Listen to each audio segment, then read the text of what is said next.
원래 이게 34장 전체인데요. 10절까지만 교도하겠습니다. 마이크.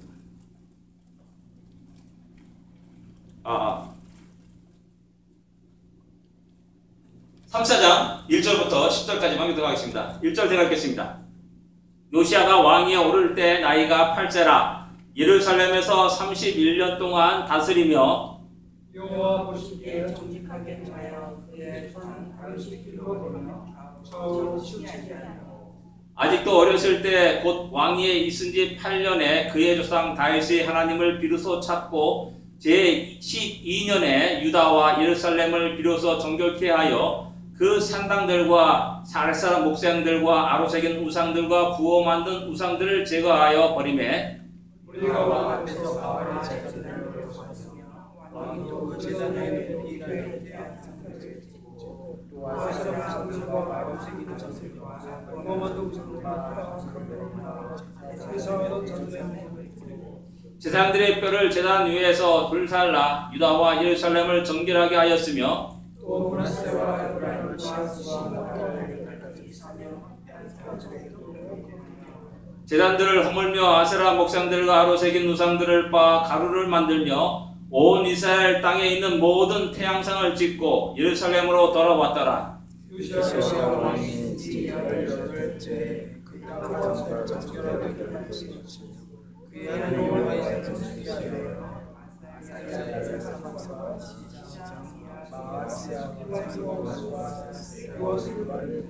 그들이 대제사장 hil기야에게 나아가 전에 헌금한 돈을 그에게 주니 이 돈은 문을 지키는 레위 사람들이 므낫세와 에브라임과 남아있는 모든 이스라엘 사람들과 온 유다와 베냐민과 예루살렘 주민들에게서 거둔 것이라.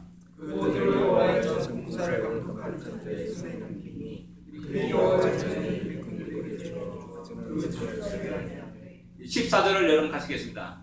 우리가 여호와의 전에 헌금한 돈을 꺼낼 때 제사장 hil기야가 모세가 전한 여호와의 율법책을 발견하고 아멘.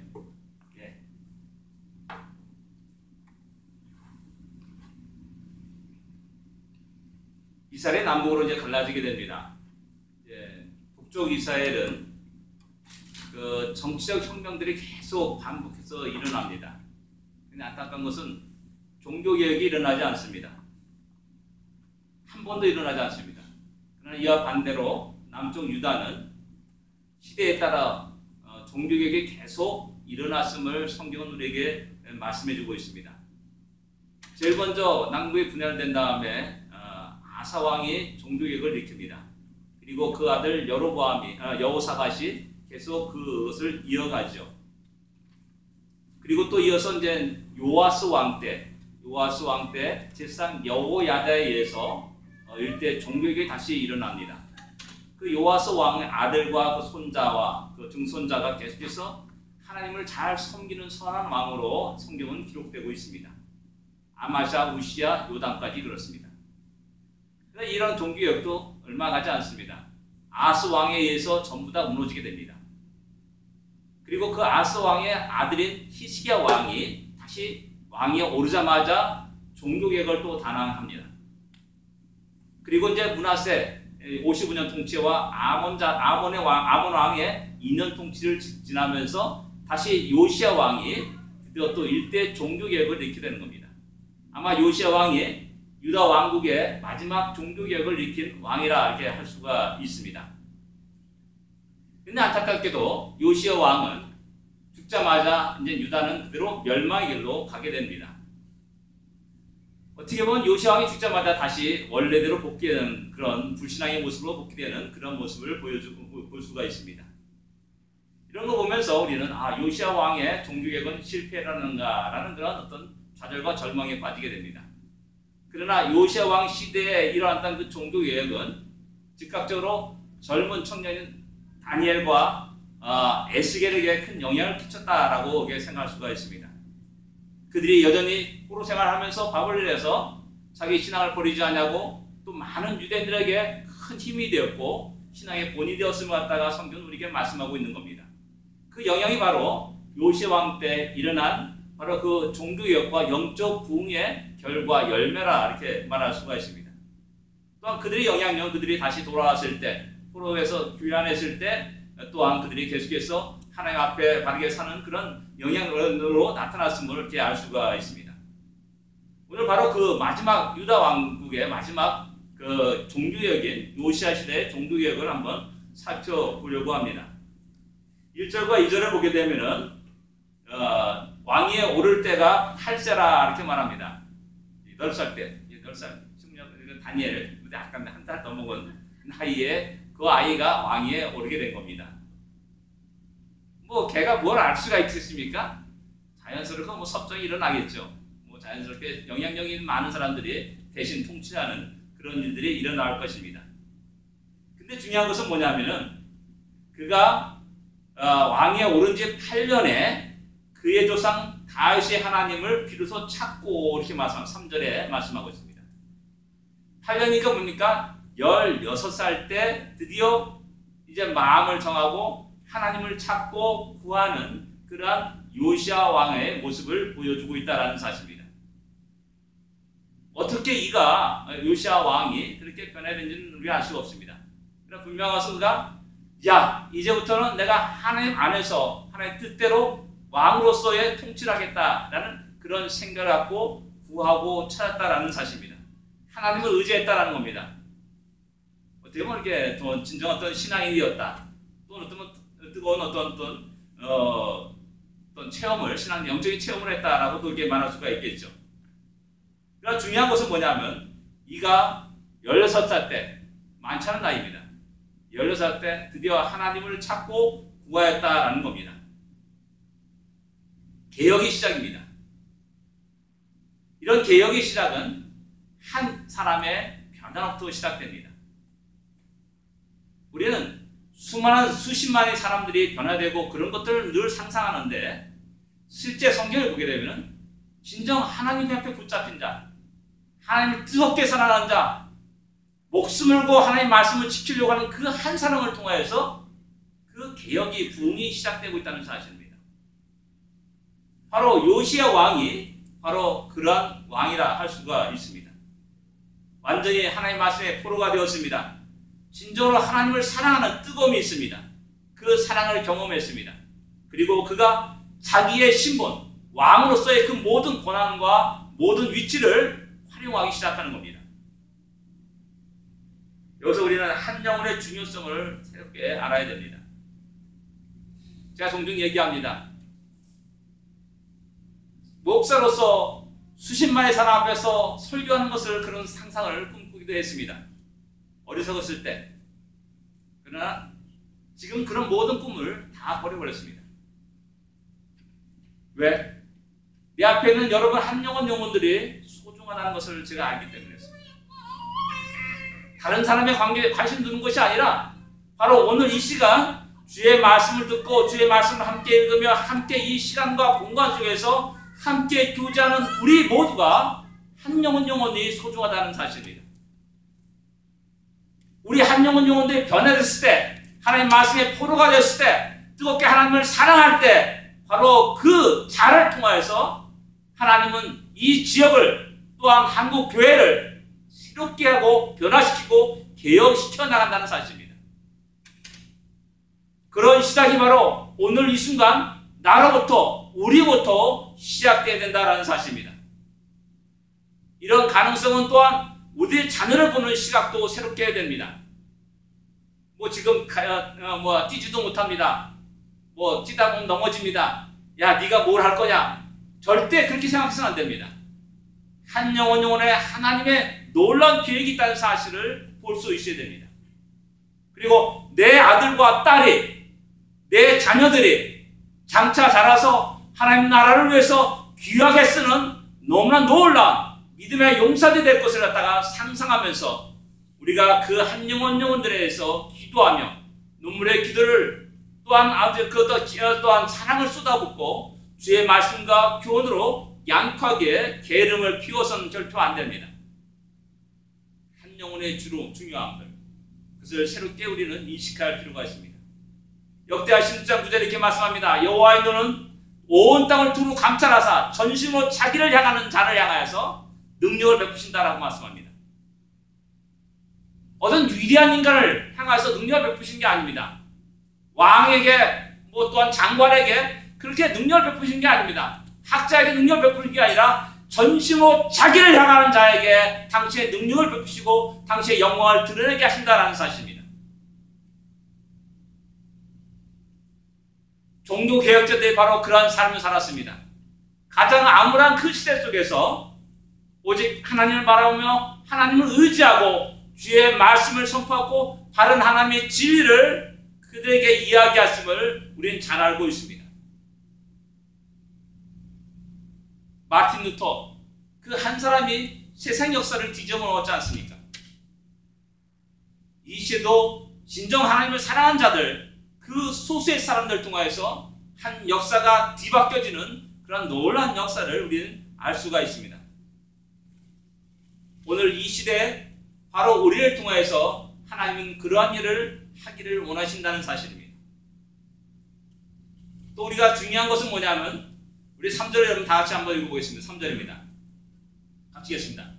아직도 어렸을 때 곧 왕위에 있은 지 8년에 그 유상 다윗의 하나님을 비로소 찾고 제 12년에 유다와 예루살렘을 비로소 정결하게 하여 그 산당들과 아세라 목상들과 아로새긴 우상들과 구워 만든 우상들을 제거하여 버리매 16세 때 하나님을 찾았다라고 말씀합니다. 그런데 그가 직접적으로 행동에 옮긴 그 시간은 4년 후인 20세 때 드디어 예루살렘과 유다와 또한 그의 에브라임과 므낫세와 또한 납달리까지 이르러서 우상들을 전부 다 없애버리는 그런 일들을 시작해 나갑니다. 16세 때와 20세 때 약 4년의 기간이 있었음을 알 수가 있습니다. 뜻깊게 은혜를 받았습니다. 야, 내가 하나님의 삶이 이것이구나 라고 분명히 알았습니다. 그렇다고 해서 그 즉각적으로 행동에 옮긴 것이 아니라 4년의 기다림과 준비 기간이 있었다라는 사실입니다. 경고망동하지 않았다는 겁니다. 왜 그렇습니까? 그래서 므낫세 55년 통치와 아버지 아몬 왕의 2년 통치는 그 유다의 모든 지역에 깊이 우상들을 심어놨습니다. 뿌리를 깊이 내렸습니다. 모든 백성들이 산당에 가서 제사를 드리고 우상에 절하는 그런 시대였습니다. 자칫 잘못하면 꽃이 피기도 전에 잘라버리는 그런 엄청난 그 위협이 그에게 있었다라는 사실입니다. 그래서 4년 동안 뭐 하겠습니까? 준비했겠죠. 진정한 하나님의 사랑하는 자가 누구냐? 함께 일할 수 있는 동지가 누구냐를 찾았고 준비했을 것이라는 사실입니다. 모든 땅이 우상 숭배에 가득했고 또 우상을 섬기는 그 자들이 장악한 그 시대 속에서 4년 동안 그들은 기도하면서 준비를 해나갔음을 우리는 짐작할 수가 있는 겁니다. 영적으로 깨있는 자 그들을 불러 모았습니다. 세상들과 레인들을 불러 모았습니다. 선지자들을 불러 모았습니다. 젊은이들을 불러 모았습니다. 진정으로 하나님을 뜨겁게 사랑하는 자들을 불러 모으기 시작한 것이 아마 4년이라는 그런 시간이 흘렀을 거리라 생각됩니다. 이런 우리들 안에도 이런 여러 가지 비전과 꿈이 있고 또한 이상이 있습니다. 근데 우리에게 뭐냐 하면 우리에게 그런 능력이 없는 겁니다. 우리에게 그런 능력이 없는 겁니다. 그럼 뭐냐? 절망하고 좌절하는 것이 아니라 우리는 준비해야 될 필요가 있고 준비할 시간이 있다는 겁니다. 우리의 유학생들의 우리들의 이민생활 모든 것들이 아마도 그런 준비한 그런 하나님께서 베풀어 주신 그런 좋은 기회요 시간이라 할 수가 있습니다. 이렇게 볼 때 하나님은 금방 글을 들어 쓰는 것이 아니라는 사실을 발견하게 됩니다. 요셉은 17세 때 성장했죠. 꿈 꿨습니다. 그렇다고 그 꿈이 그대로 금방 1년, 2년 후로 이루어집니까? 아니었습니다. 애굽의 종으로 팔려가는 그런 비참한 그 지경까지 떨어지게 됩니다. 감옥에 갇히는 그런 엄청난 재난도 받게 됩니다. 그리고 30대 드디어 애굽의 총리가 되었다라고 말합니다. 무려 13년의 시간이 흘렀다라는 겁니다. 짧은 시간이 아니었습니다. 그 14년 시간 동안에 그는 온갖 고난을 수모를 다 당합니다. 그러나 그것은 헛된 시간이 아니었습니다. 하나님을 찾고 구하고 기다리는 그런 시간이었다라는 사실입니다. 그리고 때가 되었을 때 그는 총리로서 그 역할을 충분히 감당하게 남는 그러한 역량을 갖춘 사람이 되었다라는 사실입니다. 모세는 어땠습니까? 40대까지 애굽의 왕궁에서 자랐습니다. 자, 이만하면 됐다라고 스스로가 야, 내가 지도자가 돼서 이들 구원하겠다라는 그런 생각할 때 그는 살인자로 전락하고 버립니다. 그리고 광야 40년을 생활합니다. 40년입니다. 늙어 꼬부라져서 이제 80살 되었을 때 하나님 그를 부르십니다. 이렇게 긴 하나님이 계획과 뜻, 그것을 실행하기까지는 그 준비 단계, 훈련하고 영적으로 성숙하는 단계가 꼭 필요하다는 사실을 성경은 우리에게 이야기해주고 있는 겁니다. 다윗도 사무엘에 의해서 기름을 부었습니다. 몇 살인지 알지 못습니다. 그러나 분명 것은 20대 이전입니다. 어린 나이입니다. 제가 계산해보니까 약 한 15세나 16세 정도 됩니다.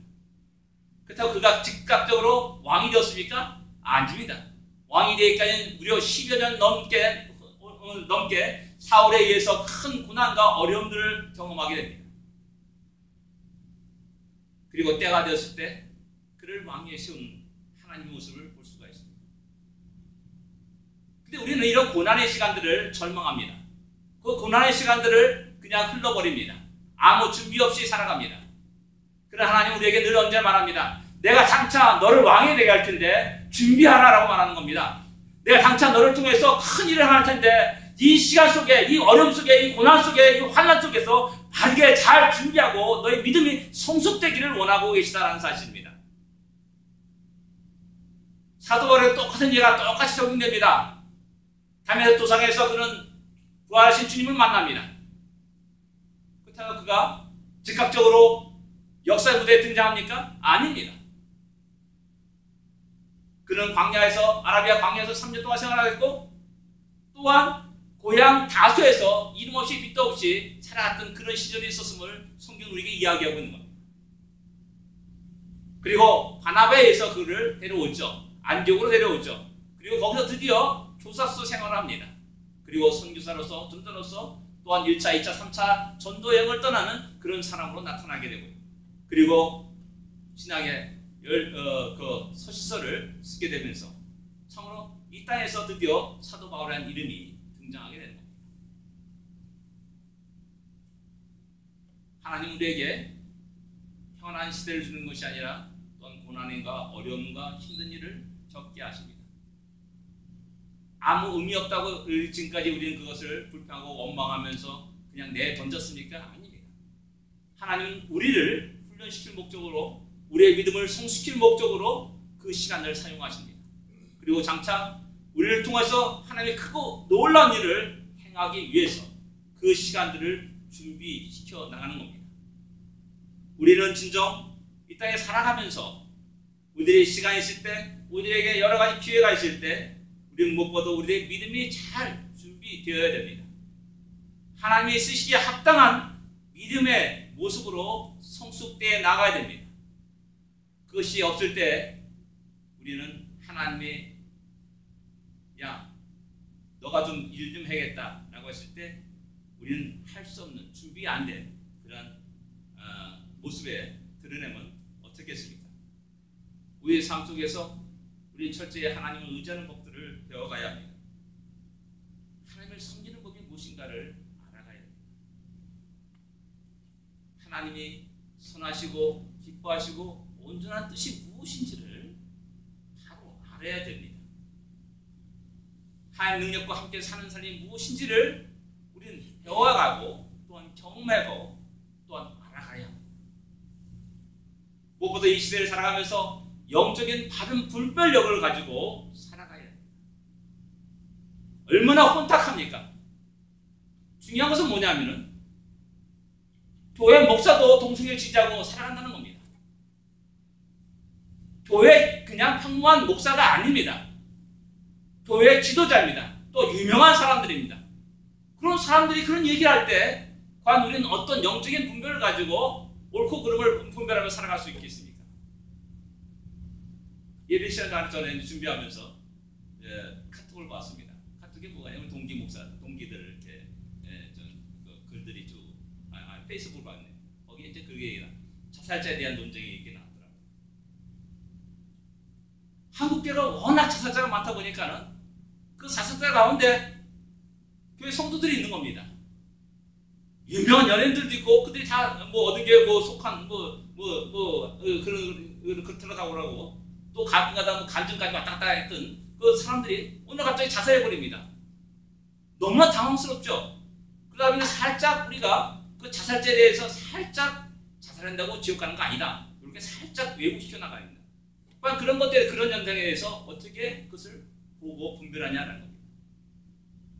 아주 한국교회는 이런 모습들이 너무나 많습니다. 우리가 지금까지 알고 있던 절대 진리들이 하나하나 조금씩 무너져가는 것들이 한국교회에 나타나는 겁니다. 그럴 때 우리가 중요한 건 뭡니까? 영적인 분별력을 가지고 진정 하나님 기뻐하시고 선하시고 온전한 뜻을 하다 구하면서 그 길을 계속 걸어가는 우리가 되어야 된다는 사실입니다. 우리의 만남 역시 마찬가지입니다. 하나님의 뜻 안에서 만났습니다. 하나님 우리에게 주신 좋은 기회를 우리는 알아야 됩니다. 서로가 서로에서 배워야 할 것이 많이 있습니다. 저 사람이 참으로 하나님께 이렇게 역사했고 하나님께 인도하셨다는 사실을 갖다 보면서 또 우리는 듣고 감사하고 배울 수 있어야 됩니다. 또 저는 자신도 역시 여러분들을 통해서 많이 배우고 또 나도 깨닫는 것이 많이 있습니다. 하나님 왜 우리를 이 땅에서 이곳에서 만나게 했냐는 겁니다.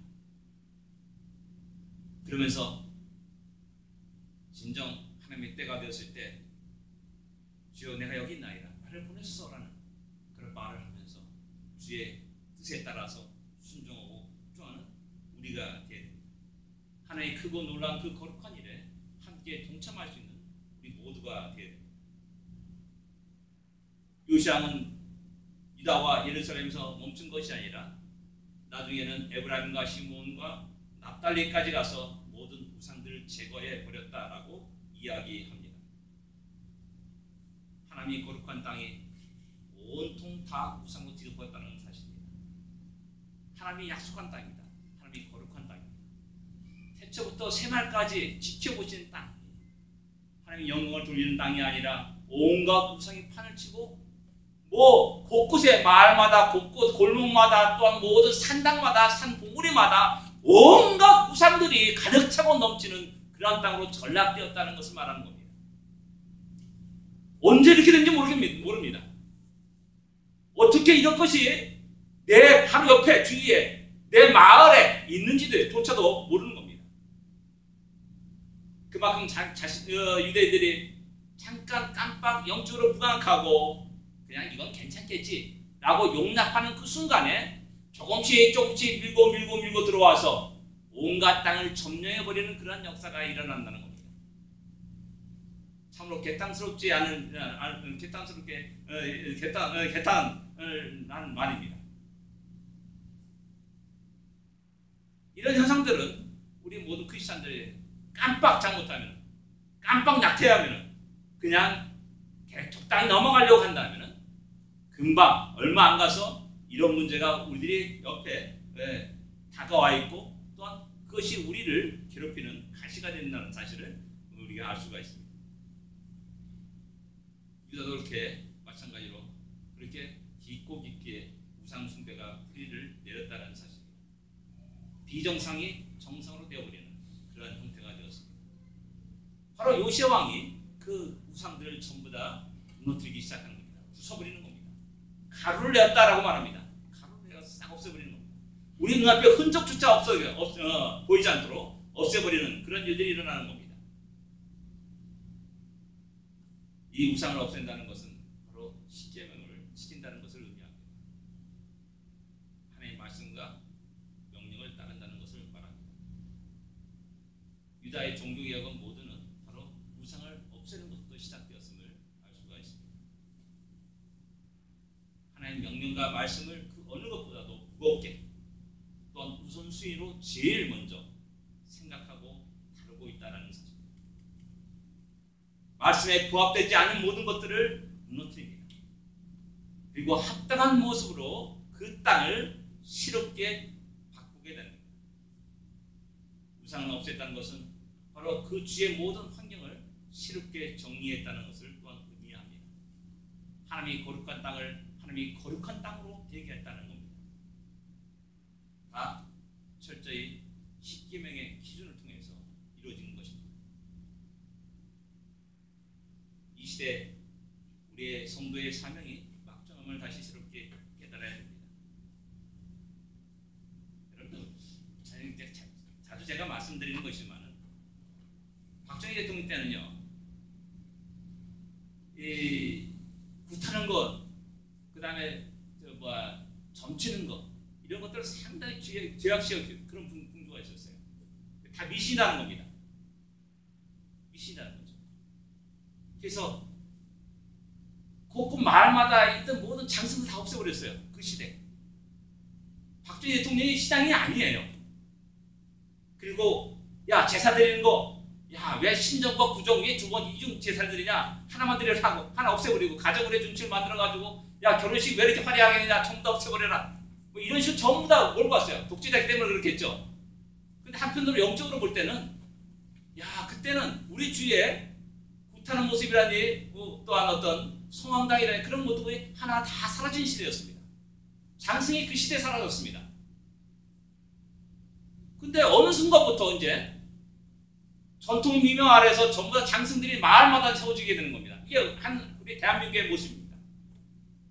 전통의 미명 아래서 이제 구판도 이제 무형문화재가 되어가지고 그것을 전수시켜 나가는 그런 일들이 일어납니다. 강릉 단오제라고 여러분들 아시죠? 강릉 단오제를 갖다가 무형문화재로 지정했습니다. 그 단오제 핵심이 뭡니까? 구판 버리는 겁니다. 그렇게 우리 주위에 일어나고 있는 겁니다. 이 시대에 살고 있는 우리 대한민국 성도들은 이러한 현상들을 똑바로 직시할 수 있어야 됩니다. 당구 신단이 신전이 이제 거시에 등장하는 그런 시도 또 일어나게 되고, 뭐 여러 가지 일들이 아주 너무나 복잡하게 일어나게 됩니다. 이 시대 속에서 우리 성도들이, 우리 특별히 한국의 기독교인들이 어떻게 할 것인가, 무엇을 할 것인가, 나는 하나님 앞에 무엇을 위해서 부름받았는가 갖다가 한번 심각하게 생각해야 된다는 겁니다. 우리 기독교는 현실 도피 종교가 아닙니다. 우리 주님은 너희는 세상의 빛이라, 너희는 세상의 소금이라 라고 말씀하셨습니다. 세상 속에 있는 소금이 되어야 되고 세상 속에 있는 빛이 되어야 됩니다. 내 주위에는 다 깨끗한 것이 없습니다. 모두가 죄인 투성이요 온갖 우상통이요, 그리고 우리를 통해서 그런 것들이 바르게 정리되기를 원하고 있고 제거되기를 원하고 있다는 사실입니다. 하나님이 우리에게 주신 재능이 그래서 중요한 겁니다. 여러분 스스로가 여러분 살아가는 삶의 영역, 여러분 전공 영역이 과연 어떤 모습입니까? 그런 영역들이 이루어지기를 하나님은 바라고 원하신다는 사실입니다. 그리고 이어서 여러분 8절에 보면은 그 땅을 정결케 할 마치고 여호와 전을 수리하기 시작합니다. 그것이 이제 왕이 오른 지 18년 20세 때의 일이라 라고 말씀합니다. 그리고 14절에 여호와의 전을 수리하는데 율법책이 발견됩니다. 그리고 율법책의 그 말씀을 듣고 요시야 왕이 자기 옷을 찢었다라고 성경은 기록합니다. 너무나 엄청난 충격을 받은 겁니다. 지금까지 어제 십계명 말고 십계명의 우상을 섬기지 마라, 만들지 마라 라는 것 때문에 전부 다 전적을 다니면서 전부 다 우상을 없애버렸는데 정작 율법을 읽어보니까는 그것이 아니었습니다. 우상 문제에 더 깊이 우리의 모든 백성들의 문제가 있다는 사실을 발견하게 되는 겁니다. 여호와 말씀이 모든 사회 영역 속에 집중되지 못합니다. 여호와의 말씀과 뜻이 모든 사회 영역 속에 바르게 세워지지 못하는 그런 현상들을 보게 되는 겁니다. 우상이 환경을 정리하는 것이라 한다면 이 성경을 통하여서 새로운 개혁은 우리의 내면 세계를 이야기하고 우리의 실적인 삶을 개혁시켜 나가는 그런 작업들을 할 수가 있습니다. 주의 말씀에 비춰보니까는 우리가 입으로 사랑한다, 사랑한다, 하나님을 사랑한다, 사랑한다 말하는데 어떻게 하는 것이 하나님이 사랑하는지를 몰랐다는 겁니다. 그것이 바로 말라기에 나오지 않습니까? 내가 너희를 사랑한다 했더니 백성들이 뭐라 합니까? 하나님 우리를 어떻게 사랑했습니까? 라고 백성들이 하나님께 질문합니다. 너희가 내 거를 도둑질했다라고 하나님이 말하니까는 우리가 뭘 도둑질했습니까? 라고 이스라엘 백성들이 이야기하고 반문하는 그런 장면이 말라기에서 나오는 겁니다. 바로 그런 현상들을 바로 드디어 율법을 마음속에 비춰보니까 알게 됐고 발견하게 된 겁니다. 그래서 자기 옷을 찢었다라고 말씀합니다. 말씀을 통하여서 율법을 통해서 우리 자신들의 불신앙의 모습이 적나라하게 드러난 겁니다. 지금까지 자기는 열심히 하나님을 섬긴다고 말했습니다. 근데 말씀을 보니까는 그것이 아니었습니다. 오히려 도리어 하나님을 불신하고 하나님을 대적하는 그러한 모습으로 나타났다는 겁니다. 대표적인 사람이 사도 바울이었죠. 교회를 핍박하고 예수 그리스도를 믿는 사람들을 갖다가 죽이려고 무던히 달려갔습니다. 그것이 바로 하나님을 대적하는 것이었다는 사실을 깨닫고 너무나 깜짝 놀란 겁니다. 그 당시 눈에 보이는 우상은 제거했지만은 이스라엘 백성이 마음속에 있는 심각히 뿌리내린 그 하나님을 두려워하고 경외하는 그런 마음들이 없다는 사실을 알게 되고 또한 그 말씀과 규례와 명령에 따라서 자신의 삶들을 드러나가지 못하는 많은 모습들을 보게 되는 겁니다. 지금까지 어떻게 보면 희미한 경우로 봤을지 모릅니다. 근데 주의 말씀을 펼쳐보니까는 이제 정밀한 걸, 내 얼굴에 있는 티까지, 점까지 다 세밀하게 볼 수가 있다는 겁니다. 야, 내가 이렇게 추한 놈이었구나. 내가 이렇게 죄인이었구나. 라는 사실을 드디어 알게 됐다는 사실입니다. 그것 때문에 자기 옷을 찢었습니다. 그리고 하나님께 회개하고 새로운 개혁을 일으켜 나가는 겁니다. 그래서 말하기를 유다의 모든 사람들, 장로들을 불러봅니다. 제사장들을 불러봅니다. 레위사람을 불러봅니다. 그리고 그들에게 그 율법을 귀에 들려줍니다. 그리고 그들과 하나님과 언약을 세우게 합니다. 여러분 31절을 여러분 다 같이 읽겠습니다. 31절입니다. 34장 31절입니다. 다 같이 읽겠습니다. 왕이 자기 처소에 서서 여호와 앞에서 언약을 세우되 마음을 다하고 목숨을 다하여 여호와를 순종하고 그의 계명과 법도와 율례를 지켜 이 책에 기록된 언약의 말씀을 이루리라 하고 주의 말씀처럼 성품을 다하여 마음을 다하여 여호와를 순종하고 사랑할 것을 갖다가 약속한 겁니다. 계명과 법도와 율례를 지킬 것을 촉구하고 약속하는 겁니다. 이것이 바로 성경을 통해서 일어난 요시아의 새로운 개혁의 모습이었습니다. 종교개혁자들은 오직 성경이라는 모토를 내세웠습니다. 그 당시 성경은 그 소수의 사람들에게만 주어진 것이었습니다. 우리 위클리프라는 사람을 우리 잘 알고 있습니다. 위클리프 성교회가 있지 않습니까? 번역 성교회입니다. 그 사람이 영국에 위클리프라는 사람이 있는데요. 그 사람은 벌게트 역을 갖다가 영어로 번역했다는 그것 때문에 이 단어 정제돼가지고 죽은 이후에 부관참시라고 하죠. 무덤을 파헤쳐가지고 그의 뼈를 갖다 전부 다 난도질해가지고 뿌려버렸습니다. 성경을 번역했다는 그것이 제가 알기로는 19세기 초까지 이탈리아에서 성경을 나눠주잖아요. 그럼 감옥에 갔다고 제가 알고 있어요. 그런 거예요. 아니 성도가 성경이 있는데 왜 그게 죄냐는 겁니다. 성도가 하나님께서 더 알려고 하는데 하나님이 더 헌신하려고 하는데 왜 그것이 죄고 죽을 죄라 하는 겁니다. 왜 그것이 이단으로 정리되어야 되는 거냐는 겁니다. 그러니까 성경을 보니까는 카톨릭이 행하는 모든 일이 너무나 잘못된 겁니다. 면죄를 파는 모든 일이 잘못된 겁니다. 이상한 모양으로 이상한 기독교로 변하고 봅니다. 야 이게 아니구나 라는 걸 알고 그들은 이제 성경을 번역하기 시작합니다. 성경을 배포하기 시작합니다. 그리고 모든 사람들에게 성경의 말씀이 무엇인지를 알게 하는 겁니다.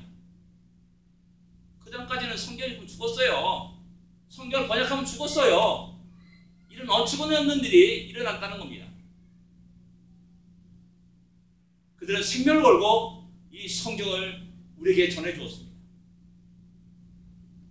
모든 사람들이 성경을 읽게 했습니다. 그런데 오늘 이 시대에 우리는 얼마나 그 성경을 사랑하며 그 성경을 펼쳐 읽으며 주의 말씀을 묵상하고 주야로 묵상하며 그 말씀을 지키려고 무던히 애쓰고 살아가냐라는 겁니다. 오히려 우리는 정반대 현상들이 나타난 겁니다. 이제 성경을 펼쳐 마음껏 읽을 수 있는 자유가 주어졌어요. 그러나 어저께도 우리는 옛 시대, 중세 시대처럼 성경에 까막까막이 되어버리는 그런 우리들의 모습을 발견할 수가 있다는 겁니다. 모순된 겁니다.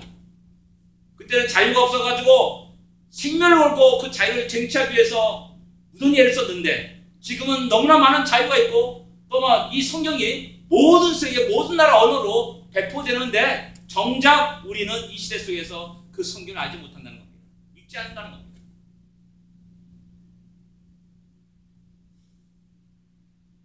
다시 우리는 이 시대에 다시 주의 말씀을 펼쳐 읽어야 됩니다. 그리고 진정한 하나님이 선하시고 온전하시고 기뻐하신 뜻이 무엇인지를 분별할 수 있어야 됩니다. 세상에 많은 소리에 귀를 기르는 것이 아니라 여호와 하나님께서 우리에게 이 시대 지금 이 순간에 나에게 말씀하신 그 말씀이 무엇인지를 귀를 기르는 자들이 되어야 됩니다. 성경은 우리의 모든 삶의 표준이요 기준이 되어야 됩니다. 절대 가치가 되어야 됩니다. 상대 가치가 아닙니다. 여러분 성경 갖다가 여러분 삼국사기나 뭐 삼국유사라든지 또한 의 사마천의 사기 같은 그런 형태의 책과 같이 같은 뿌리에 넣어서는 절대 안 됩니다. 제가 늘 말씀드리잖아요. 제가 읽은 것 중에 가장 감명 깊게 읽은 게 사마천의 사기였습니다. 누구나든지 예수 믿기 전에는 사마천의 사기를 읽어라, 사마천의 사기를 읽어라라고 말했습니다. 성경을 알고 보니까 차원이 다른 책이에요.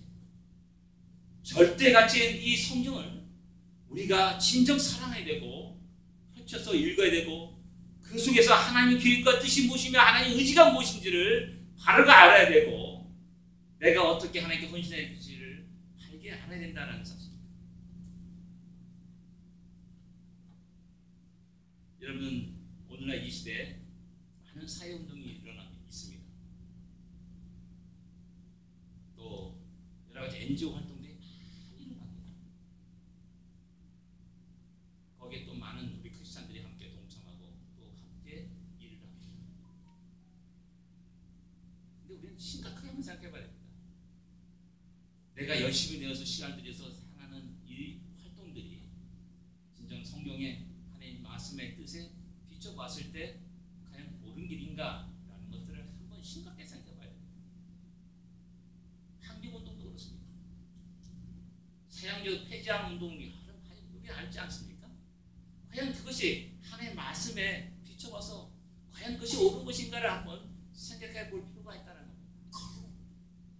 안타깝게도 우리나라 모든 대부분의 사회 운동은 정치적인 그런 목적과 맥락을 같이 하고 있다는 것이 슬픈 현실입니다. 안타까운 일이죠.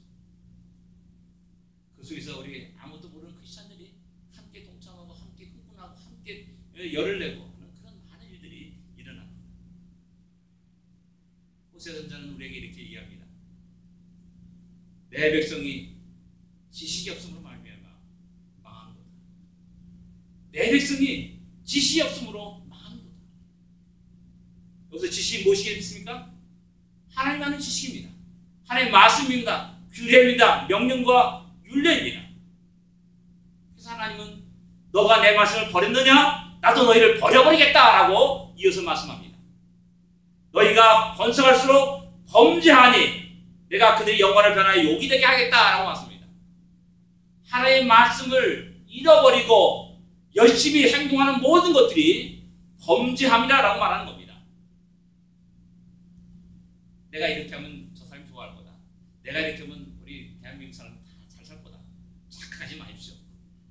하나님의 뜻에 바르게 우리가 헌신하고 충성하지 못할 때 그것은 사탄의 도구가 될 수 있는 그런 위험성들이 늘 언제나 있다는 사실을 기억해야 됩니다. 그래서 다시 성경을 읽어라. 성경을 묵상하라. 라고 끝없이 이야기하는 겁니다. 그래서 바른 신앙인들은 바른 신앙의 부모들은 자녀들에게, 후손들에게 그 성경을 전합니다. 그 말씀을 가르칩니다. 말씀으로 그들을 양육하게 되는 겁니다. 왜? 절대 가치이기 때문에 그렇습니다. 상대 가치가 아니에요. 이 시대의 진리가 저 시대의 진리가 아닌 것이 아니에요. 2000년이나 앞으로 2000년 후에도 변함없는 하나님의 말씀이요 하나님의 절대 진리라는 그 사실 앞에서 그것을 우리 자녀들에게 전하게 되는 겁니다. 하나님 여호수아에게 말합니다.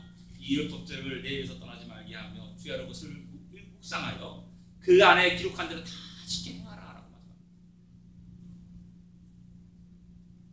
주야로 그것을 묵상하라고 명령하는 겁니다.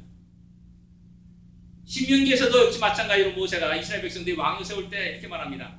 그가 왕위에 오르거든 이 율법서의 등사본을 레위 사람과 제사장 앞에서 기록하여 평생에 자기 옆에 두고 읽게 하라라고 말합니다. 그의 하나님 여호와의 경외를 배우고 이 율법의 모든 말과 그 규례를 지켜 행할 것이다 라고 말씀합니다. 왕이 가장 중요한 게 뭡니까? 율법서를 늘 주야로 읽으라라는 겁니다. 그리고 그 안에서 하나님의 경외하는 법을 배우라는 겁니다. 그리고 그 율법의 명령과 규례를 갖다가 지켜 행하라라고 왕에게 명령하는 겁니다. 왕이 되는 사람에게.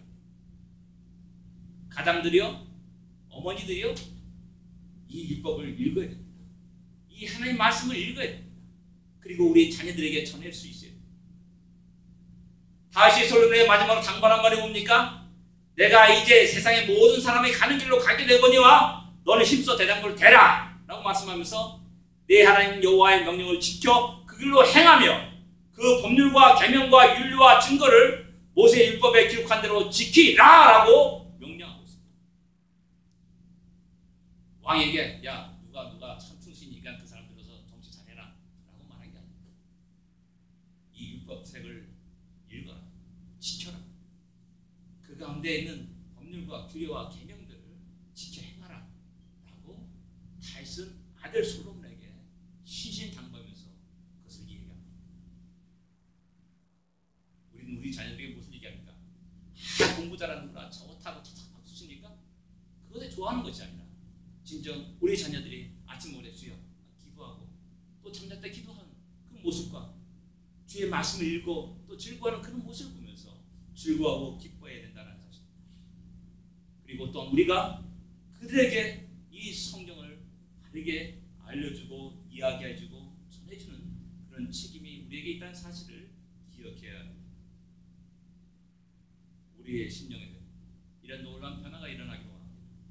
또 우리 가정과 우리 교회와 사회 모든 영역 속에서 이런 개혁이 일어나야 됩니다.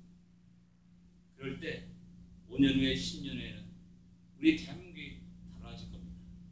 그리고 진정 떠났던 많은 젊은이들이 다시 주 앞에 돌아와 하나님의 영광을 찬양하며 노래하며 하나님의 말씀을 들고 세계 모든 방방곳에 나가는 그런 믿음의 용사들이 많이 일어날 것이라는 사실입니다. 그 용사들이 바로 우리 자녀가 되지 않습니까? 그 용사들이 우리 지금 어린 자녀들 3살, 4살 겨우 걸음마하는 우리 자녀들이 자라가지고 20년 후에는 그런 자들이 되어서 주의 영광을 위해서 살아가는 우리 많은 시온의 가족들이 일어나야 되지 않겠습니까? 저는 그런 상상을 하면서 그런 꿈을 꾸고 여러분들에게 이 말씀을 전합니다. 기도하겠습니다.